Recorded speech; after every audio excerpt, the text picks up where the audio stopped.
Every 11 seconds, an older adult in the US becomes the target of a scam.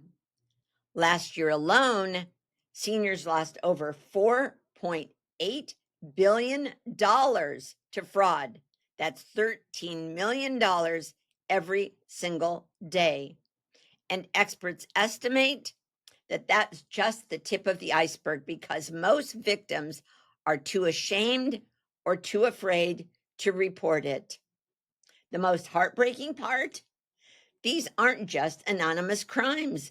These scams come wrapped in romance, they're disguised as family members, and delivered by voices that sound eerily familiar, sometimes even AI generated to sound like a grandchild. That is the dark new frontier of fraud, and it's targeting people we love the most. Today, we're pulling back the curtain. My guest is Jim Hughes, founder of Senior Risk Solutions, a nationally respected fraud prevention expert based in Nashville and speaks nationally to his audiences across the country. He's made it his mission to protect seniors and the families who care for them by exposing the most dangerous scams and teaching how to stop them before the damage is done.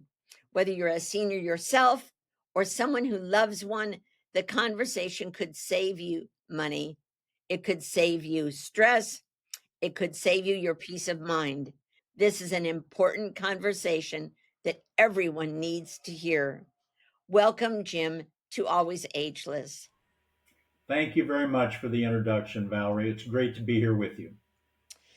Let's start with the scope of this issue. How bad is the problem really? What are the most staggering statistics that stand out to you? Well, we can get all of the statistics we want from the Federal Trade Commission because that's the receptacle of reported crimes. And of course, not all of them are reported, as you alluded to in your opening salvo there. But I guess the thing that I want to bring to this conversation, to this radio show, to time with you, Valerie, is that the last 3.5 years that I've been in Nashville, I've been speaking at senior living facilities, geriatric associations, senior associations, senior services networks, etc. And so I get firsthand what's happening in literally at the ground level. And because of being out speaking to so many people, people know the business that I'm in. So I'm constantly getting phone calls Um, or emails saying, please help me. Can you help um, me when an um, event like this occurs? So I get firsthand current information that I can report back to my audiences to help prevent the next occurrence from occurring. It is disastrous, and we'll go into that, I'm sure. But well, tell us, how did you even get started in this field? great question. Thank you, Valerie. Good question. This is my sixth company that I've had, and I started it 20 years ago because I was sitting in my office when a pop-up came up on my screen, and it said, "We've got your files locked.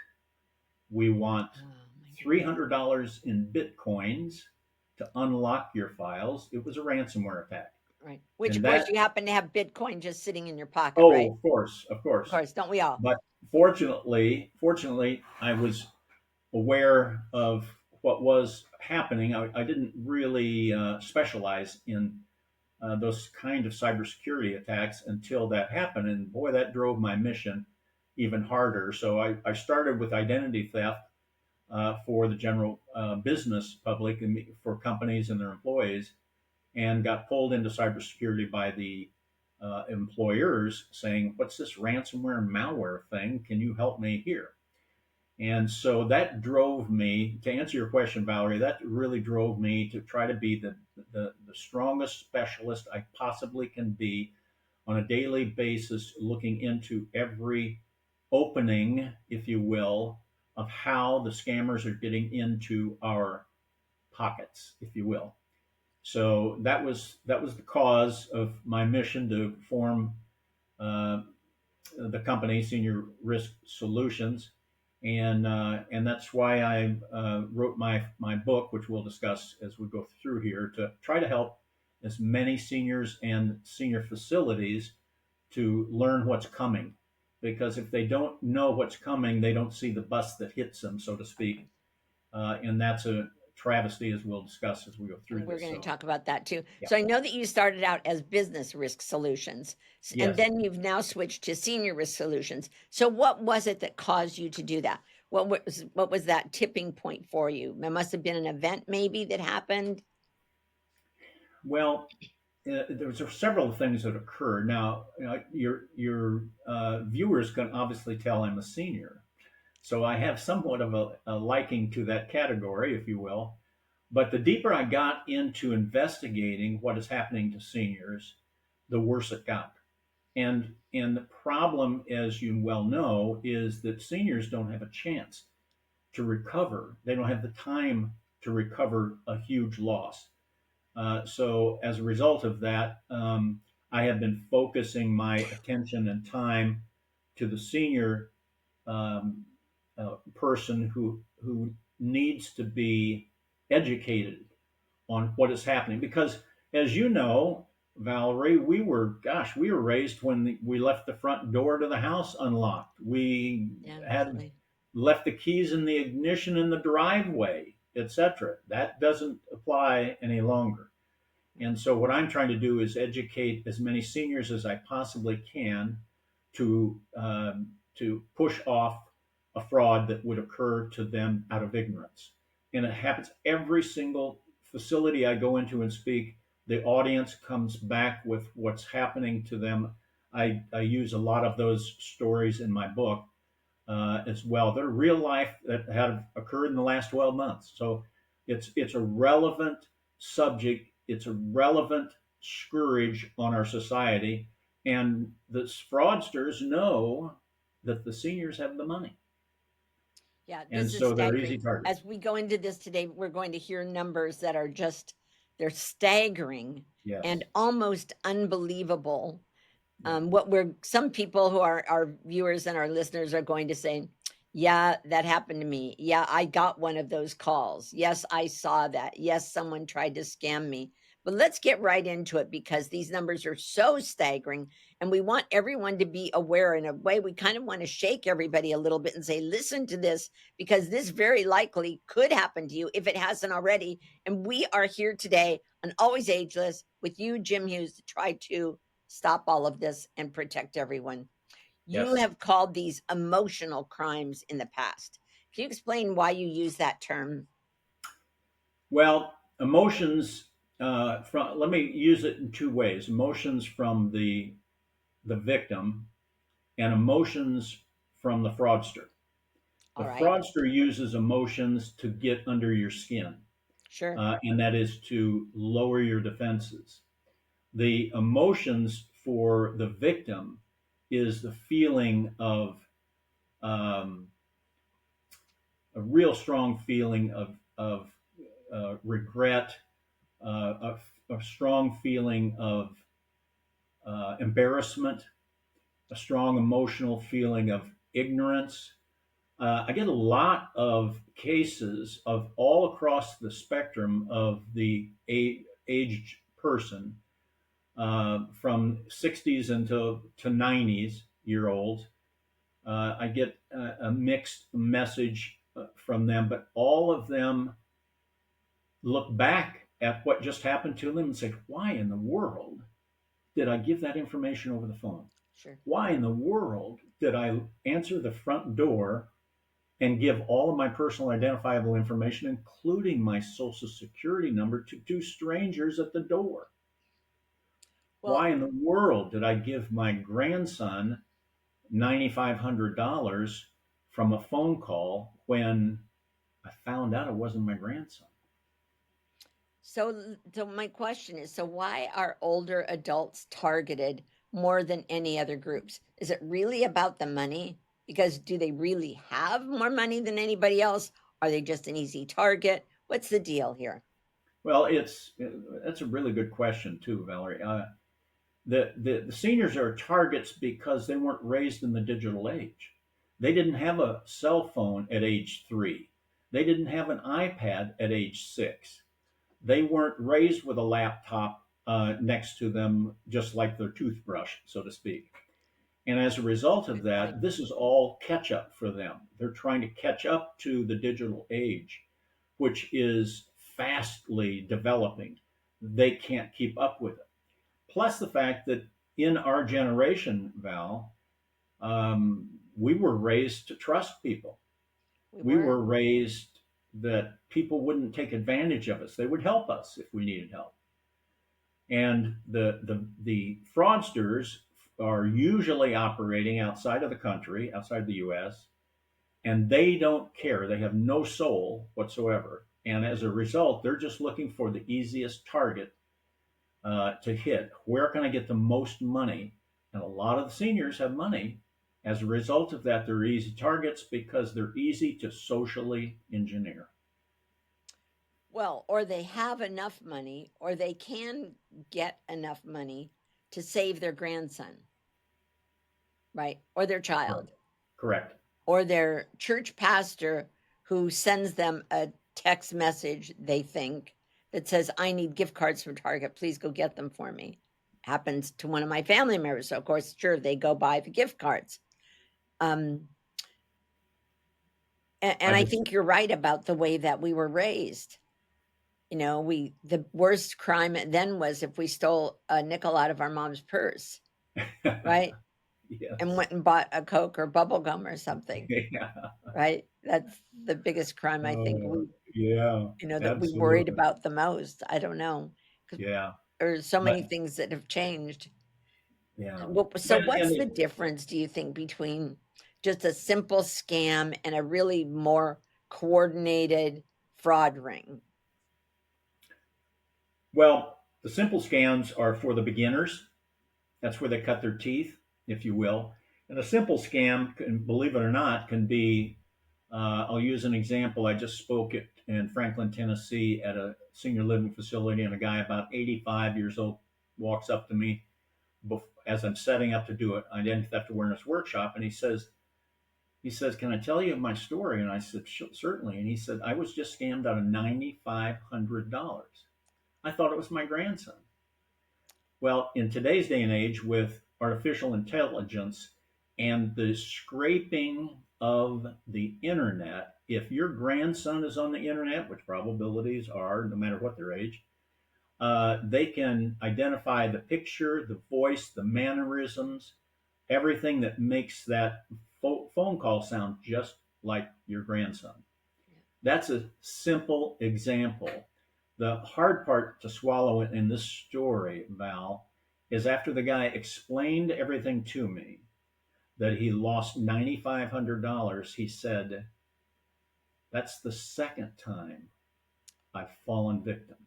Oh gosh. So that's how good they are. Now, that's a simple, if you will, scam. And the one that you just outlined, where go get 10 $100 gift cards and send to me, that's easy peasy for the scammers. Where it gets more complex is where they use social engineering in a much more comprehensive way, and they get by intelligent, bright, cognizant people getting into their minds. And I'll give you one example that I had Yes, out of please do. Chicago. A guy, pretty well to do, had a $700,000 CD come up for renewal. Okay. He went online shopping banks to look for interest rates, which is fine. The problem is he then transferred from his bank to a bank in Colorado for 1/4% more in interest, without calling them, without talking to the bank, without checking their phone numbers, checking their website, talking to a banker there, etc. So when he transferred the funds, it went to Colorado, then to New York, and then to Atlanta, and then outside the country. Sure. Gone. $700,000 gone. That is a little bit more complex. The social engineering gets very, very complex, and I'll give you examples when you call for that. Sure.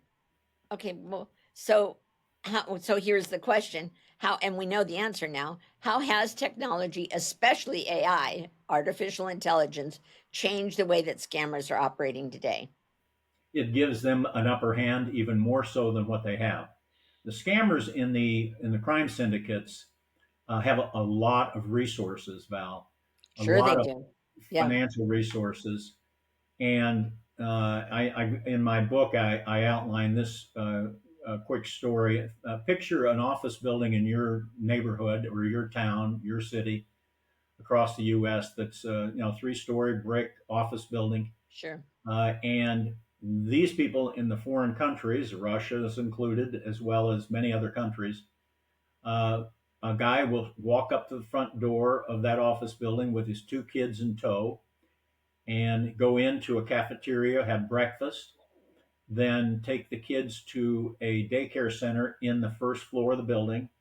Then he gets on an elevator and goes up to the third floor into a booth, a cubicle, and sits there all day long, 8 hours, stealing our money, trying to penetrate our resources, trying to get a hold of the vulnerable pieces. First, I would call that low hanging fruit, if you will. And Absolutely. then he goes home. He's got benefits. Some of these people start because of their skill level digitally, Val. They start at $100,000 a year in income. And then the crime syndicates pit them against each other with incentives to try to beat each other as far as money stolen and giving them bonuses. They have the same benefits that a corporate person would have here in the U.S. working for a company in that three-story building. So it is very serious. And as you indicated earlier in the broadcast, the money that they've stolen is unbelievable, and it's a lot of it is coming from the elder community, Sure. and that's what I want to, and I'm sure you feel the same. That's what we want to stop. Absolutely. Yeah, absolutely. And AI, we know, also has played a big part in the voice technology, right? Where it As can well. literally copy the voice of any one of us, including our children, our grandchildren. That's right, and they can copy even deeper than that too, Val. AI can copy your mannerisms, your Right. tone of voice, the cadence of your voice, your picture. They can age the picture. They can uh, create a youthful picture. It's just amazing what AI can do. So you don't know who they are. So because of that, I advise seniors in my workshops, don't give any money or any personal information to anyone over the phone, over your iPad, or over your laptop. Yeah. If someone calls and they say they're your grandson, you should have a code between your grandson and you so you know if that's him. Right. Better yet is pick up the phone and call your child, your son or daughter, and say, "Where is my grandson? He's calling me right now from New York or wherever." Right. Right. There are techniques, very simple techniques, that seniors need to learn in order to put up a defense and keep this from happening to them. What drives me to be on this show with you, Valerie, what drives me to do my workshops is all of the people that are losing everything, everything, and they're at 60 and 70 and 80 years old. It's a travesty. It's a crime. It is it, and it's just plain sad. And I was talking to someone before the show, and they said, "Well, isn't there some way to, like, pay people back or help them or whatever?" And I said, "No. I mean, if they knew the government was going to pay them back, um, the scammers would even scam more, right? If they You knew that bet. there was no penalty to it." What are, Jim? I'm curious, and I'm sure our listeners and viewers are also today. What are the top three scams targeting seniors right now, and that everyone definitely needs to know about? Well, Can I start with the worst, Val? Sure. The worst, and I caution your listeners to know that the purpose of this is to help you recognize what's going on, but we also want to give antidotes or solutions as well, so We that you do. feel like there's some help that's We out do. there. And we want to be a resource for all of our listeners and our guests and our Absolutely, followers. absolutely. But number one is called pig butchering, and what Yes, tell happens? us what that is, because I'm sure a lot of people on our show today are listening to us later on have never heard that term. Yeah, and this is one of the worst because of the effects it leaves the victim with. And pig butchering is where, um, through social engineering, someone calls you. It could be a romance issue to a lonely widower or widow. It could be someone that is suggesting that they have some investment opportunities that will give you far greater than the marketplace and faster than the marketplace. And they work step by step by step through a prolonged development of a relationship with you. Right. Yeah. And that it grabs a hold of your curiosity, your emotions, it grabs hold of your ignorance. And then they use, at the very end, they may even use forceful techniques to alarm you, such as they are an official, they're from the IRS, or they're from a circuit of the court, a clerk of the court, etc. And then once they have put together a profile of you with all of the information that they bring from those conversations, once they have enough to get a hold of everything that you have, bank accounts included, they butcher the pig.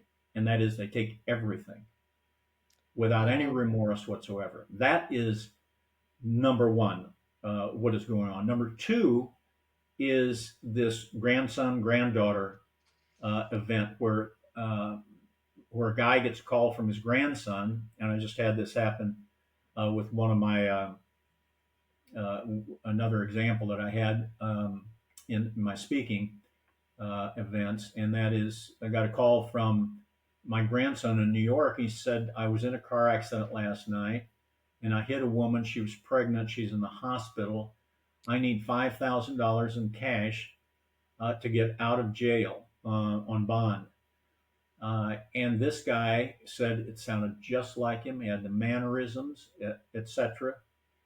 Um, and so he went to the bank. Of course. Yeah. This senior went to the bank, got get this 5,000 in cash, put it in a FedEx envelope, and overnighted it to this address in New York. Got up the next morning and said, I feel uncomfortable with what I did. I don't know what I did. I can't believe. He calls his son in North Carolina and says, where's my grandson? And he said, he's right here in the house. But that sounds like it's illogical that people would not do that, that they would see the red flags in that entire episode, but they're doing it all the time because those callers are so skilled. So the antidote to that is when that happens, hang the phone up. Don't listen anymore. Don't let them into your head. Hang the phone up and call your grandson or granddaughter and find out where they're physically at, because it's probably a scam. That's number Well, two. there was an episode on 60 Minutes one night where they showed a girl who went from house to house and just collected money. And there was someone who had been scammed who was told, someone's going to come and collect this money from you right now and take it to your grandson.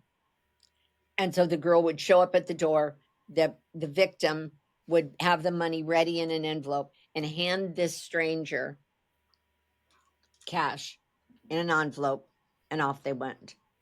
Now, in that case, because you see that so many times that pretty soon, thank goodness to Ring doorbells, Oh, they could eventually catch that person, but yeah, that person may not even know where the money's going, right? They may just be absolutely. a hired messenger, That's right.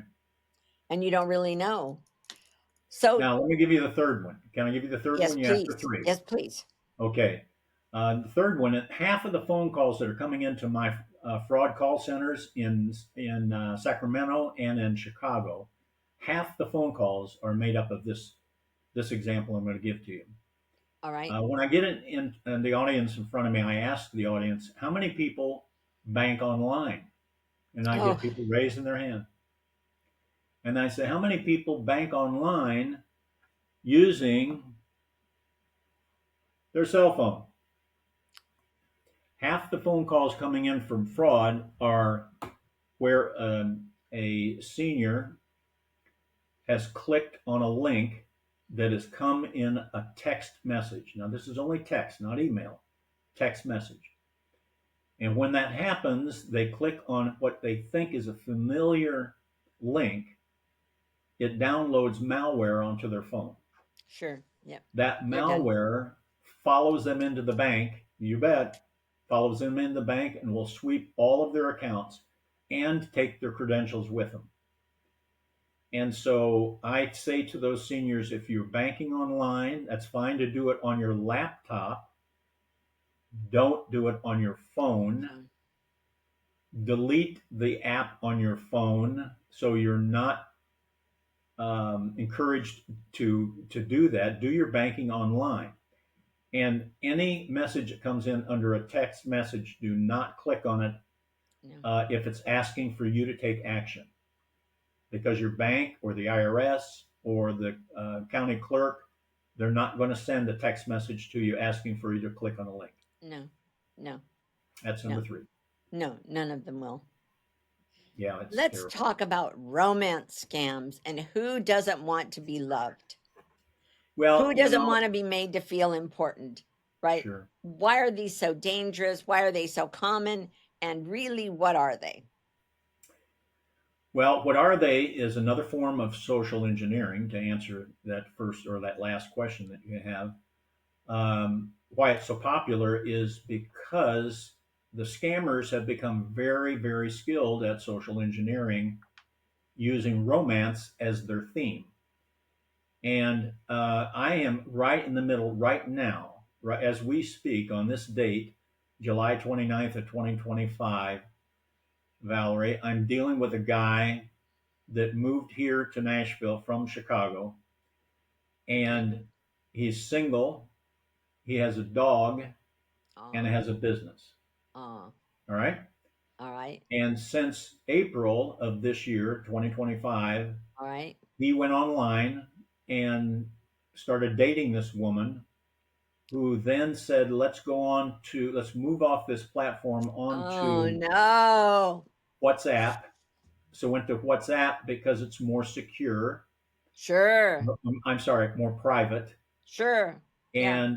And since April, she has been quote unquote helping him invest in Bitcoins and has taken $500,000 from him. Now he's 66. He has no more money.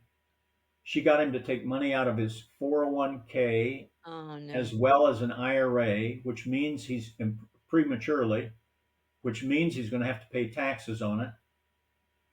And he doesn't have any money to pay the taxes. And he calls me ashamed, embarrassed, um, just vomiting over the phone emotionally, if you will, saying, Jim, what can I do? What can I do about this? How can I get my money back? This is everything I have. And so I made connections for him to the FBI and to the Nashville Bar Association and Tennessee Bar Association. Interesting, his phone call to the FBI here in Nashville, the woman who gave him some things to do immediately to protect himself from further being a further victim, said this phone call, this kind of phone call of romance scam is happening every day. We get phone calls every day. So it is very much prevalent. And it's because they work off emotions. Us seniors, think about it too, Valerie. I mean, if I lost my wife, I've been married to her for we're working on 27 years. It would be a huge emotional loss. And yeah, I would be lonely for a long time during the grieving period. And that's what's happening with our seniors. Unfortunately, the thieves know that, and they can get online and get lists of seniors. You can get anything online now, Sure. obviously. So they can fill their spreadsheets with victims, and that's just Hmm. systematically go through each and every one until they tag one that wants to work with them, and then they go forward from there. So I hope I answered your question on You did, Big and then the Butcher. other romance I'm sure you've heard of also is where um, a person is romanced online and said, "Why don't I come and marry you? I'll come and move in with you and send me all your money."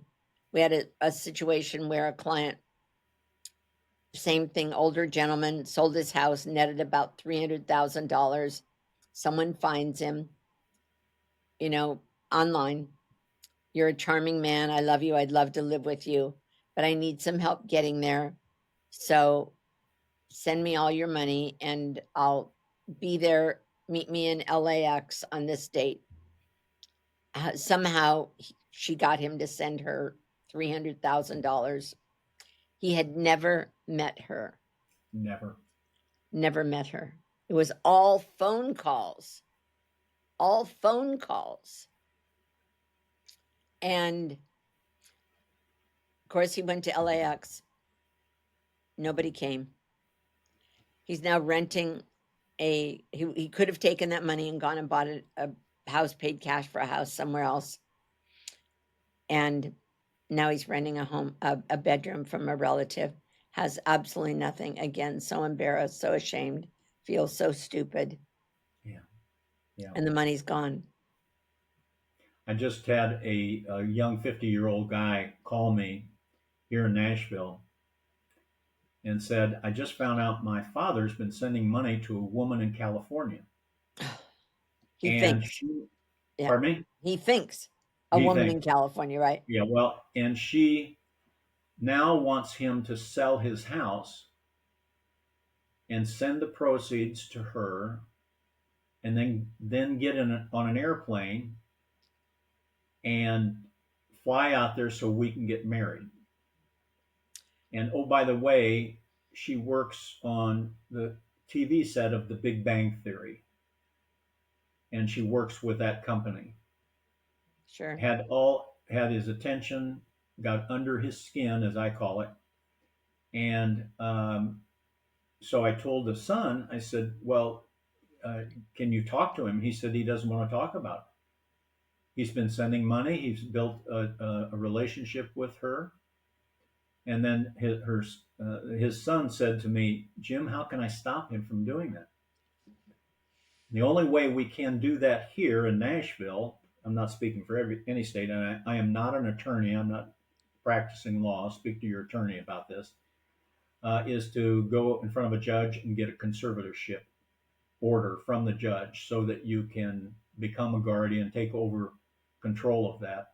I think the remedy, what I put in my book, The Digital War, uh, Valerie, is that the children of seniors and their grandchildren need to be more involved in what their seniors are doing. In particular, the children need to be involved in what their finances are to make sure they're not being bled slow but sure by giving money to one church, repetitiously, or one person in a romance scam, or one church, if you will, that it needs improvements. Which, in fact, I just had one of those where I spoke out in. I think I told you about this off broadcast, but it was out in eastern Tennessee, and the guy came up to me after I did my workshop and said that he and his wife were just scammed out of $109,000. He said, I thought it was our church. So again, the thieves have no soul whatsoever. And the antidote to this is understanding that security is not convenient and convenience is not secure. And so That's we true. need to slow down and take some different tactics that we've never learned, as seniors have not learned Right. on protecting ourselves because they're out there waiting for us to just drop our guard a little bit. And that's why I And want to encourage the sure. children to be And involved. yeah, and loneliness is such a factor in this. My mom lives by herself and she got a call. This person said they wanted to come and what could they do? What could they help her with in her house? And she said, "Well, this community I live in, they have people who will go around and do things for you in your house." Mom, I said, "It's a scam. I guarantee you it's a scam." "Well, how do you know that?" They've got it could have been my friend Pat. She said her name was Pat. I said, "It wasn't Pat. Trust me, it wasn't Pat." And mom said, "Well, I just told her that I don't own this. I just rent." I said, "Oh, wonderful. Don't tell them anything, right?" But the problem is, to your point, Jim, what you just said is that to be the conservator, these aren't always people who are unable to care for themselves. They're people like you or I. We might see them on the street and think they're perfectly capable of managing their own life. And here we are, their children coming in and saying, "We need to protect you." And they Mhm. don't like that very well. Yeah, Right. They don't want yeah. their kids to come in and say, "We need to protect you." They want their independence. They want their independence. I'll decide what I want to do. Of course, afterwards, then that's a problem. But it is a very fine line to walk, It very is. fine line to walk to try to protect someone when we think we know better than they think. And they don't want someone to tell them what to do. They want to be in love. They want to be loved, right? Yes, They want to do a good thing for their church. yes, They want to help their grandson, yes, right? yes. And to some extent, for some people, like I mentioned with the guy that had the $700,000 CD, it's greed. And if it looks like it's too good to be true, it's too good to be true. And so my and your job, Valerie, is to enlighten as many seniors as we can to help them understand what's lurking at their door through all of their digital devices, looking to get one step in the door, one piece of code on your cell phone, one piece of code on your iPad, or to get your attention with a social engineering conversation or a romance scam, which is social engineering. So I think that we and our children need to be involved in that quest towards educating our senior population. Yes, absolutely. Tell us, is there one really terrible scam that stands out to you that you haven't told us about so far that was just shocking and uh, you just couldn't even believe it happened and something was really disturbing to you? Yes, I was speaking at a senior living facility in Hendersonville, Tennessee, and you know where that's at, Valerie, Yes, yes. and I was talking about the um, seniors clicking on a link in their text messages. And this woman, after I explained what it is and what the problem is and what can happen, she raised her hand. She's sitting in a wheelchair, Valerie, has no oxygen tubes stuffed up her nose. So she's on oxygen in a wheelchair. And she looks out into to the audience to her side. She was at one side and said, I had all my bank accounts swept. I lost everything.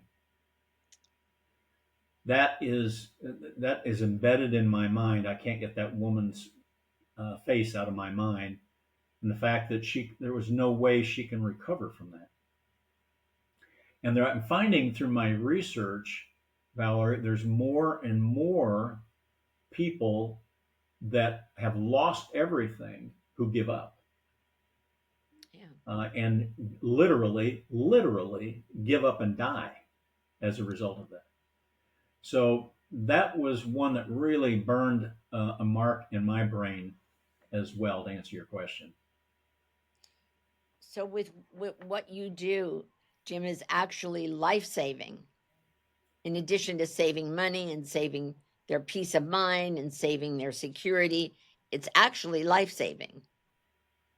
Thank you for saying that. I'm going to use that in my talks. But it But is. it's true. It's true. It You're is. right. It You're is. absolutely good observation, Valerie.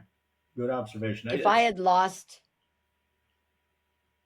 700,000 and it was my life savings and it was my only chance of ever having anything at all, I don't know, you know, I had one victim, Valerie, tell me this. After this is the one that lost the 500,000. He said to me through a romance scam. He said, "The only thing I have on my side is God.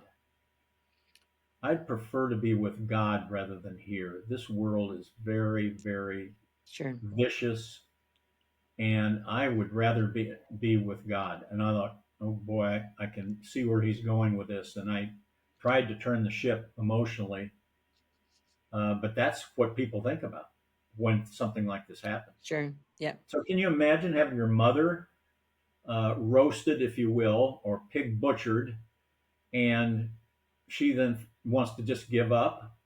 I mean, what a terrible thing. Or your father, either Yeah. one. Yeah. It's terrible. Terrible for all of us. Well, Yeah. we know that the FBI's Internet Crime Complaint Center in 2024 logged in almost $150,000, 148,127 elder fraud complaints, yielding $4.885 billion in losses.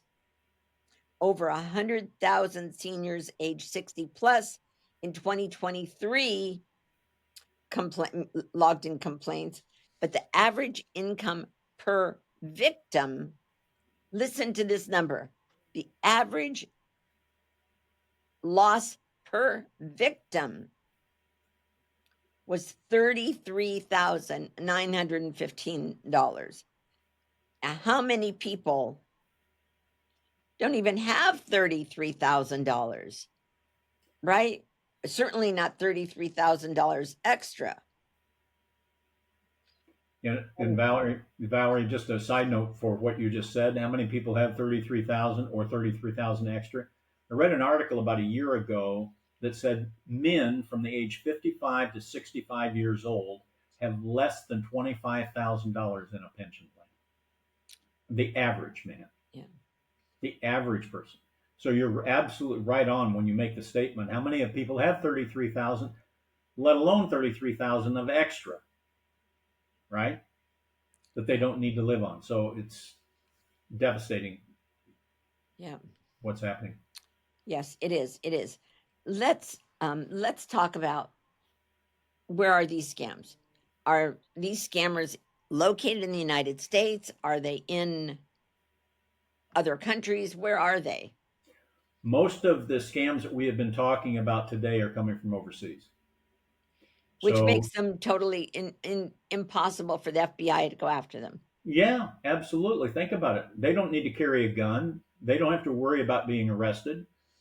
Some of the No. networks are found through Interpol, found out and broken up, but it's only the tip of the iceberg. The rest of the iceberg is operating at full steam, and as a result of that, it's not decreasing; it's increasing at an increasing rate. And in addition to that, to supplement that too, Valerie, is the scammers are very bright and they are learning new ways to get into our systems that we hadn't thought of. And so our cybersecurity professionals here are always constantly watching to see what entry points into a system are occurring and what they're using in order to get in there. For example, I'll use one example. We're all told early on when we have a computer is backup, backup, backup, backup, backup. You got to have backup. so that when something happens, you've got backup. Well, the sophistication of the scammers is that they plant their code, their malicious code, into your backup. They come in, and when you back up, you're backing up their code right into into your your backup. yeah, And so when they shut you down and you say, "Well, I'm not going to pay that ransom," they say, "Okay, that's fine. Go ahead and download, if you will, into a new operating system." Well, you do that, you still got their code in your system. So it's really become very sophisticated. Now, this has a lot to do with companies, and that's where they get some of these huge dollars. Like MGM had a $30 million ransomware request, and they refused to pay the 30 million. It cost them 100 million to fix the problem. sure. So it's just Yeah, all lost money. There's no benefit at all. yeah. Now we also see that we know that underreporting is huge. We've heard that, but Yeah. some statistics say that 1 in 25 cases gets reported. That means that the actual losses may be 5 to 40 times higher than the actual figures. So imagine that. Imagine with these numbers we're talking about today, about the billions of dollars, that's just a small fraction. Tip of the iceberg. So why do people not come forward? What's the emotional impact? Why do they not come forward? And what do you say to someone that feels ashamed? You can't fix it for them. What do you say? How do you help these people? Well, the only way I can try to put a little bit of salve, if you will, on that open wound, emotional wound, is to say, just from my vantage point, I get people of all ages, all educational levels, that are falling victim. So yes, it's sad that you've become a victim, but you're not the only one. It's not that you were ignorant. It's not that you're uneducated. It's not that you are not savvy. It's someone got a hold of you that was better, a little bit better in the wording in the social engineering world, and got a hold of you, and you just slipped a little notch, enough to give them the entryway Entryway. in. And that's the truth. I'm not fabricating it. That's the actual truth. Because, I mean, 3 weeks ago, our pastor in our church here in Brentwood got up and did his introductions.